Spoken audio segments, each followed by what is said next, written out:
মেরে ফেলার জন্য আক্রমণ হয়েছে এবং এই এসপি ধৃতিমান ভট্টাচার্য উদয়ন গুহ ভাইপো অভিষেক ব্যানার্জির নির্দেশে করেছে।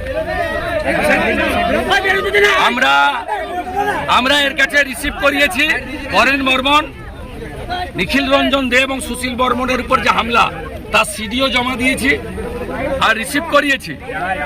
আমরা বসিনি ওর কাছে, ওকে বলেছি কোর্টে দেখা হবে, কারণ আজকে এখানে এসেছি জলপাইগুড়ি সার্কিট বেঞ্চের অনারেবল জাস্টিস সম্মানীয় সৌগত ভট্টাচার্য মহোদয়ের অর্ডারে আমরা তার কাছেই যাব।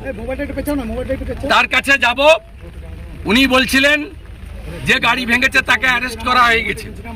আরে অ্যারেস্ট তো উদয়ন গুহকে আগে করতে হবে। কালকে এই খবর আমি পেয়ে governor, DGP, chief secretary, home secretary সবকে আমি দিয়ে এসছি। 2021 সালে অনারেবল জাস্টিস রাজশেখর মান্থার দুটো অর্ডার আছে, কমিউনিকেট করেছে আমার লয়ার, তারপরেও এই জিনিস করেছে। খুব প্রমাণিত পুলিশ বিরোধী দলনেতাকে খুন করতে চেয়েছিল। খুনের মামলার প্রত্যক্ষ আসামি যদি উদয়ন গুহ হয়, পরোক্ষ আসামির নাম ধৃতিমান ভট্টাচার্য, প্রমোটি IPS।